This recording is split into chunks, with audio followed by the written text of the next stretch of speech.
Good afternoon, everyone, and thank you for tuning in today. The Parent University team is pleased to bring you Teresa Mora, school counselor, and Mr. Tom Sopp, school psychologist from LBUSD's Family Resource Center in their East office. The purpose of Long Beach Unified School District's Family Resource Centers is to meet the social, emotional, and behavioral needs of students and families. Teresa and Tom joined us for a workshop last fall to discuss home strategies for distance learning. With the phased reopening of our schools, we are thankful to have them back today to discuss strategies for preparing students for the return to in-person learning. It's been over a year since our schools had to close, so we know that even though students may be excited to return to school, there may have been some new daily habits and routines that students have taken on. Teresa and Tom are here to support parents, guardians, and caregivers in helping their students get back to school ready. Please use the link below for the Google form to ask your questions. After the presentation that Teresa and Tom share with us today, they will be answering questions. So without further ado, I'm going to hand it over to Teresa and Tom.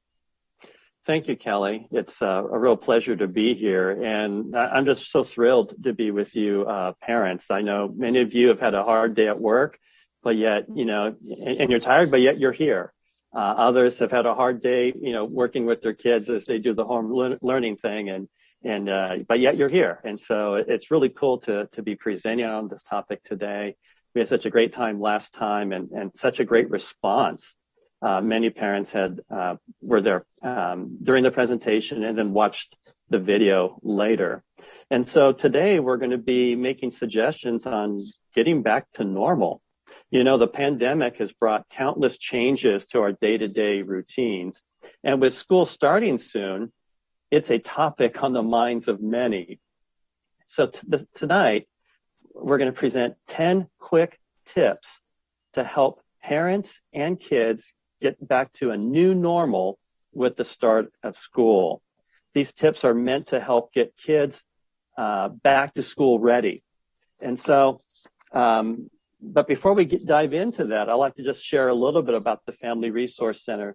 And so, the Family Resource Centers cover 26 Long Beach schools. There's 4 regions. We are the Family Resource Center East, and so we cover 6 schools. We cover 2 elementary schools and 4 middle schools. And what we do is we provide individual and group counseling. We help families get connected to resources. We consult with teachers on social emotional learning and provide professional development. And so we work with students who have behaviors related to trauma, depression, disruptive behaviors, or behaviors related to anxiety, and we work with them. And what's nice about the work that we do is that insurance is not an issue. It's a real advantage that you have us as school employees being able to provide school-based mental health services to students in the 26 schools that we cover. The way we get referrals is that school staff, parents, and even children can refer themselves. And the way that they do that is that they can go online to the district website, find the Alpha Index, look up F for Family Resource Center, then click on Family Resource Center, and you'll see the referral forms right there. And we have the different language. We have English, Spanish, and Khmer for parents to make the referrals or even students, like I said. And so I just want to let you know that that is there available to you. One thing to note, that it's only the 26 schools. And so if you have a student who's not a part of the 26 schools, then you won't be able to make a referral. If you want to see the list, you can go to that website and you'll see the list of schools that we do cover. And so that's a little bit about the Family Resource Center. Kind of moving on to just this past year, we have experienced a worldwide pandemic, a highly unusual event. To put this in perspective, at least for myself, is that my great-grandparents experienced the 1918 influenza pandemic. So that's going back 3 generations. That's just so how unusual this is. And as a result of the current pandemic, we've developed some new habits that we have been practicing for more than a year. Most important is that we've been practicing physical distancing. At school, students will be asked to physically distance. And if you see the cartoon there, one of my favorite books to read to my kids, is, although it's not really reading, is the book Where's Waldo? But in that book, it's really hard to find Waldo because he's in a really, really large crowd that covers 2 pages of the book. But, you know, this is Where's Waldo with physical distancing. And that's what it'll kind of be like at school. I know home learning has really been a challenge for many. Since last March, students in Long Beach Unified have been on a home learning schedule. And for many parents and students and teachers, it's been somewhat of a quick pivot, you know, learning a whole different way of teaching and learning a whole new way of learning.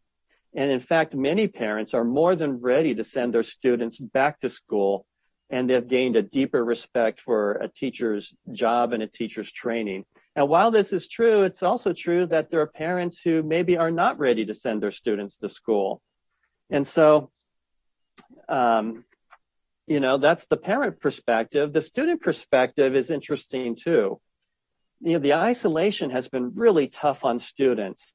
You know, many of the students we work with are experiencing sadness as a result of the isolation. And so when students, maybe your student is really looking forward to going back to school because they're tired of being, you know, kind of, you know, stuck at home and just doing the home thing and not being able to really go anywhere or really see their friends in person. I think this cartoon compares the current isolation students have been experiencing this whole past year to Anne Frank.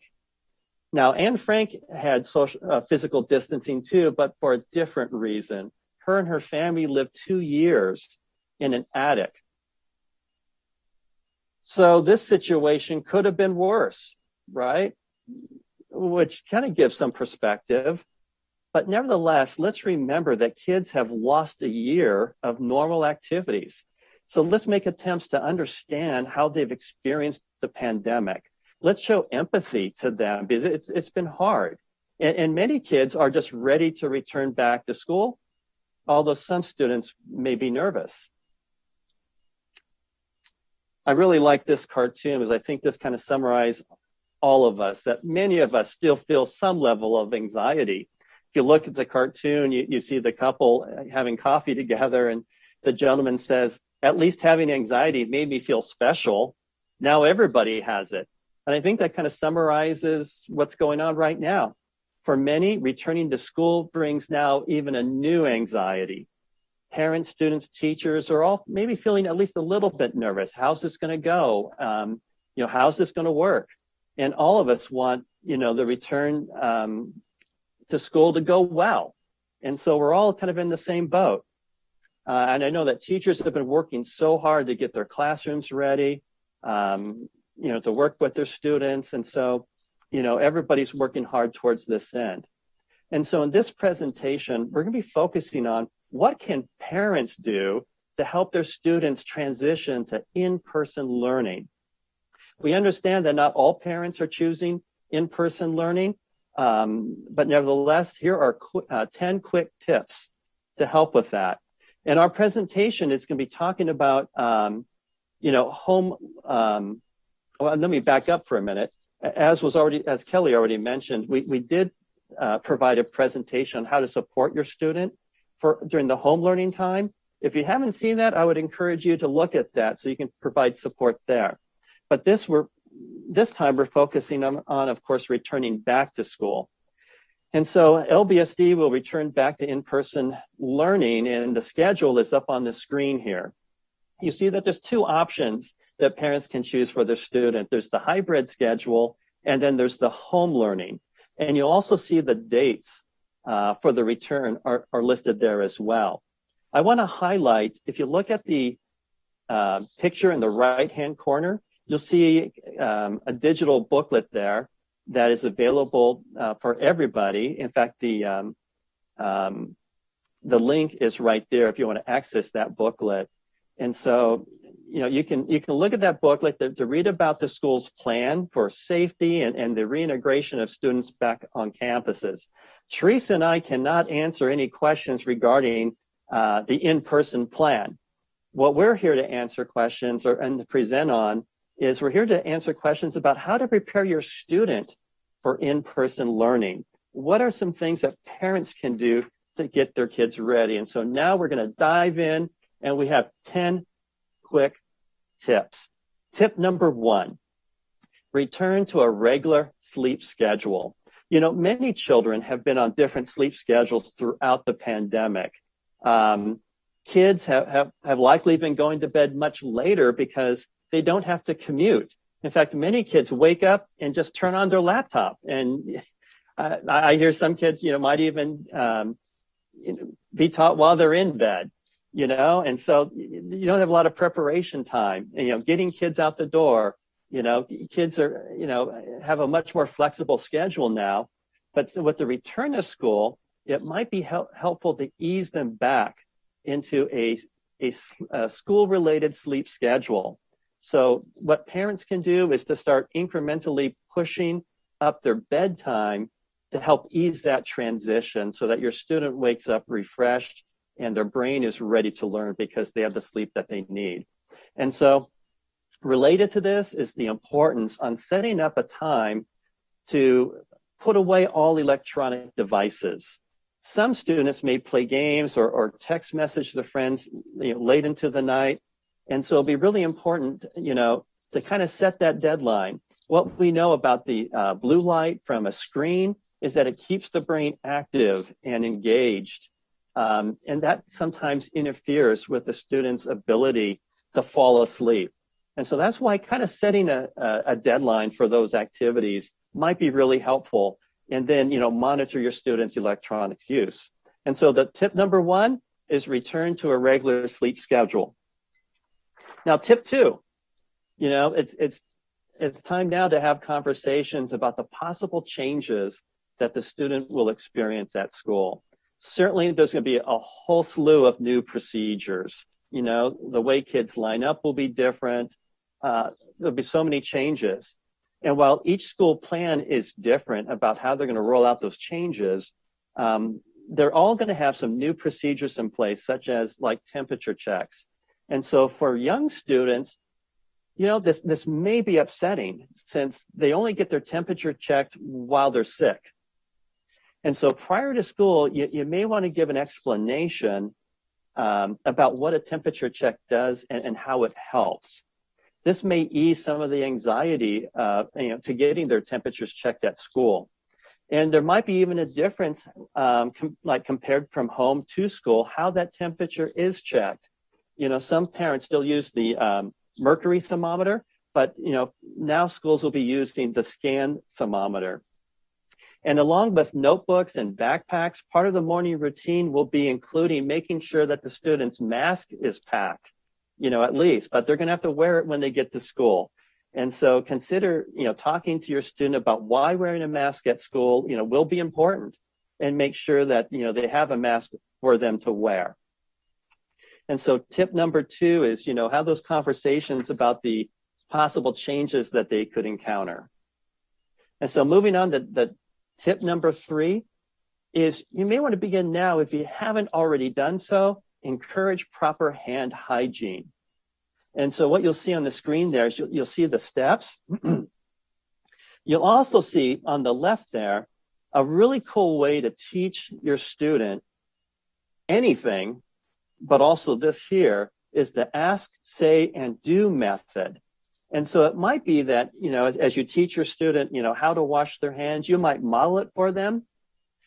But this is the technique that you can use. You can ask them, okay, now that we're ready to wash our hands, you ask, what's the first step to washing our hands? And the student can tell you. If they cannot tell you, you can say, this is step number 1. Now show me. If they can't show you, then that's a time when to do a hand-over-hand activity where you place their hands over their hands, turn on the water, help them rinse. Okay, now that we've rinsed, what's the second step? If they can tell you, well, now show me. If they can't tell you, you can say, well, the second step is that we put soap on our hands. Now show me that you can do it. And that's just a really nice way to teach a student, any skill. But anyway, I share that with you so that if you haven't taken the time to teach your student how to wash their hands during the pandemic, this would be a good time to do so. So now I'm going to give it over to my colleague, Teresa Mora, and she's going to bring you home with the next 7 steps. Thank you, Tom. Teresa Mora here with school counselor at FRC.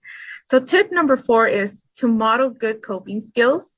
So after many months, students have spent time at home, away from their friends, away from their teacher. So some parents may feel nervous about sending their students back to school or being apart from the family.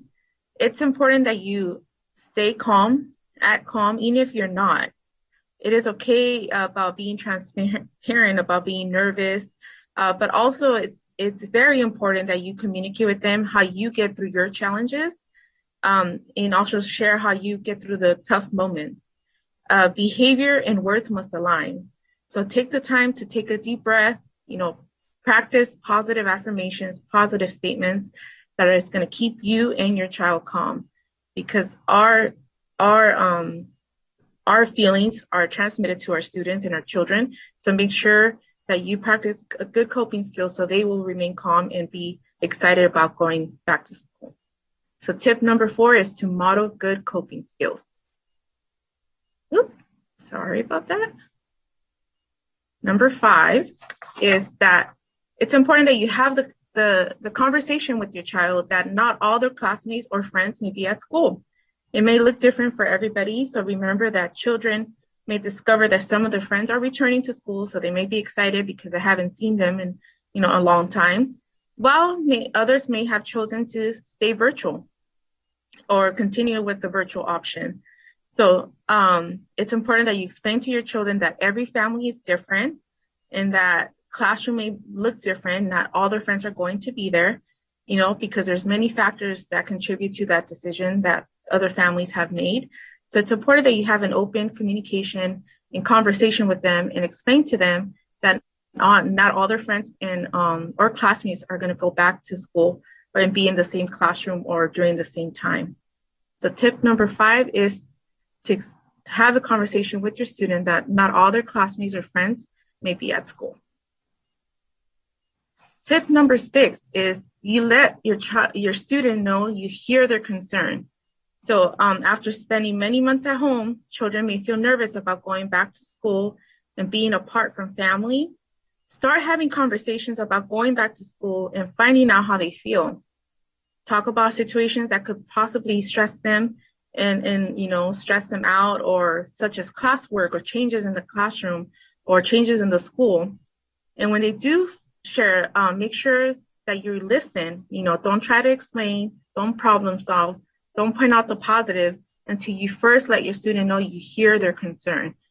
Make sure you use empathy. And what empathy means is you summarize what they're saying and are present, and you summarize what they're saying and say what they may be feeling. So open communication, tip number 6 is let your student know you hear their concern. For tip number 7 is watch for any changes in your child's behavior. Change in concentration. Maybe they're a little more irritable now, or they've decreased in work completion. This is a big change. Again, you've heard us mention this throughout the presentation. They've been out of school for a whole year, being physically here. So there's a lot of changes that have happened, and our new normal is a little different than it was a year ago. So if you notice any change in your child, make sure you talk about it with them. Ask how they are doing, and speak to the teacher of possible ways that you both can help make this transition a little better and easier for them. So tip number 7 is watch for any changes in your child's behavior and have open communication with your teacher. Now going down to tip number 8 is keep communication open. Don't give them all the information at once. Just like us, we're getting new information every day, every hour it feels like sometimes.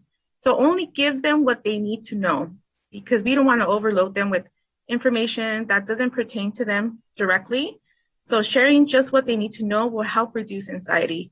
So prepare them for what will happen by talking about it and confirm what is real, because sometimes we hear a lot of things from different people. So just make sure you only confirm what is real and only give them what they need to know at the moment. So tip number 8 is keep communication open and keep it real with them, right? Only confirm what is real. Now going down to tip number 9, it's set expectations, establish a routine, show what meeting the expectation looks like, give them attention when your child meets the expectations, right? So to the right of the slide here, you see a sample routine or schedule that you may want to follow. Many household rules have gone out the window, right, during the pandemic. So developing a sense of pattern will help reduce anxiety. And some of the important routines are make sure they have a hygiene routine or a bath or shower time, make sure they have a bedtime routine, and gathering all necessary materials the night before so that the morning routine will be smooth and easier.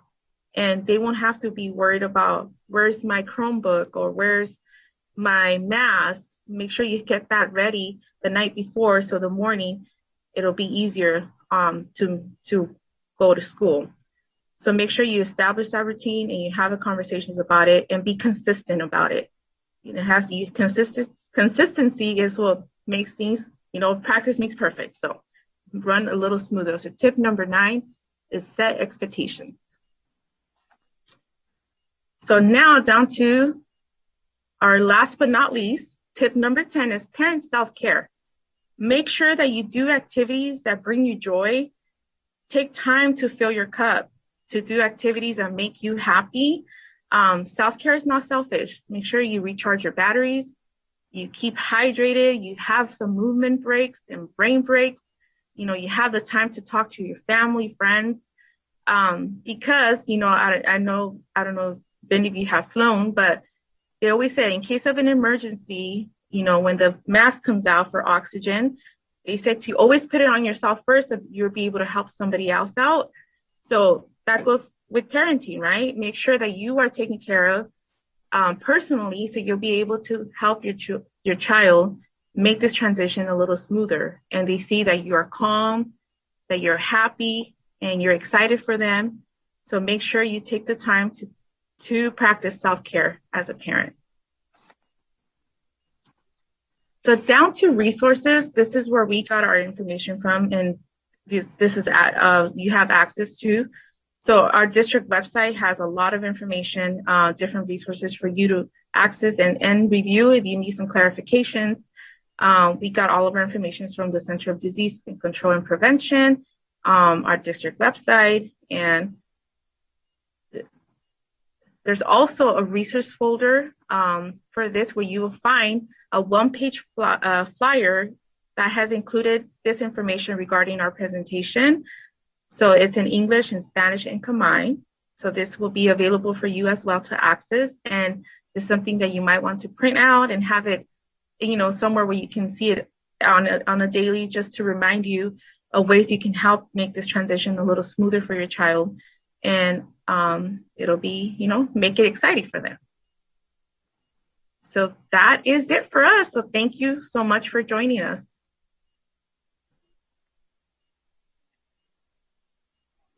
Thank you, Teresa and Tom, for sharing those 10 tips and strategies.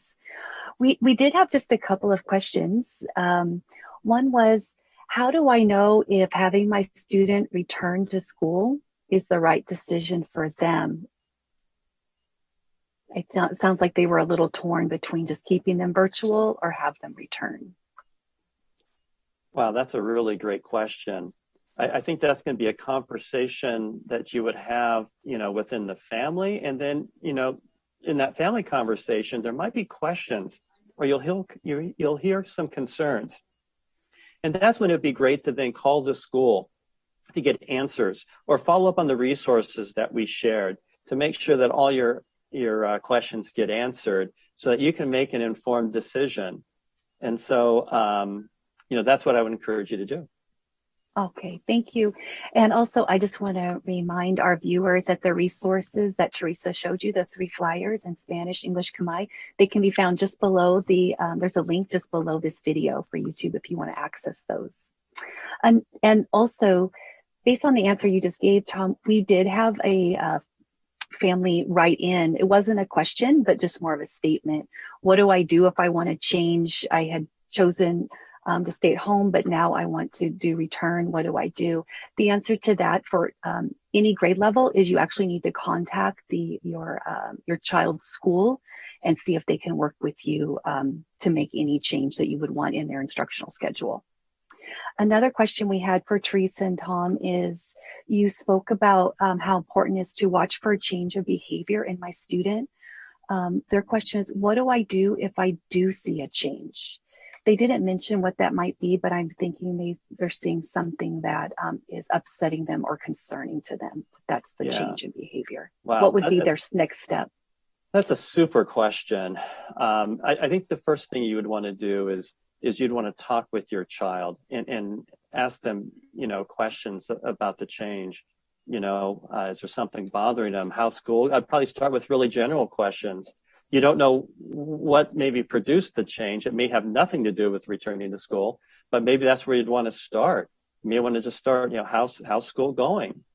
What's different? Do you feel comfortable about that? I'd start there. You could also talk with the teacher to ask, do they notice the same change at school? Mm-hmm. That might be, at home school communication is always so helpful. I think that collaboration, is helpful to determine, what kind of need does the student have? It might be that, the parent and the teacher, maybe even along with the student, depending on their age, they can kind of tease it out, and create things that will help that student. But if they start working together and they work on it for a while, they kind of create a plan, but it doesn't seem to be working, well, then they may want to follow up with maybe the school counselor or the school psychologist at the site, to see if they have any suggestions that might be helpful. And so that's what I would suggest as at least a starting point, if any changes are noticed. Yeah, thank you. And I was making a connection. You were saying just kind of collaborating, communicating with the teacher. And that's a lot of what I kept hearing in your top 10s was communication, open communication, continue to communicate. Don't over communicate, give just enough information that they feel comfortable. So I feel like that's kind of an overall theme of some of the things that we were hearing today. We did have a couple of other questions come in. And I think it's just around parents' concern about going back to school, not necessarily the focus of our workshop. So if you do have questions about whether or not there'll be an orientation for your student's particular grade level, for example, going into 6th grade, I would encourage you to contact your school directly, because if they are having one, they would be able to tell you when it's going to happen, what day, time, and all of that. And in addition, Teresa and Tom, we had 3 families just they didn't ask a question. They wrote, thank you for everything that you do for all of our children. Thank you for the information. And I'm getting a little choked up here. I won't give even the grade level family wrote in, we couldn't have made it without you. So I think that's sweet. Well, can we get choked up for you? Yeah, that was when I was reading that out loud. Yeah, we've had a great week. I know I'm going to speak for Teresa now, that Teresa, worked with a client this week who just expressed her gratitude. The student wasn't really engaged in school, but through her work, Teresa's work with the student, the student is now, engaged in school and doing other activities as well. And that brought a tear to all of our eyes, just to have that really cool story. So thank you. We really appreciate the feedback. Thank you very much. Yeah.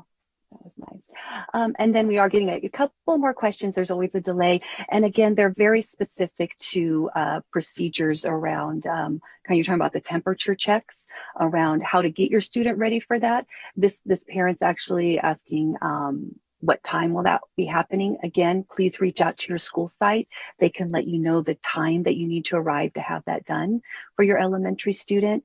And as far as when middle school will be going back to, I believe that was in one of your first slides, wasn't it? When middle school will be returning. Do you have that date? think it was one of the first ones. So that was the last question we had. Oh, there we go. Thank you. So yeah, it looks like for 6th to 8th grade, April 20th for middle school. So those are the questions and the positive comments we've had.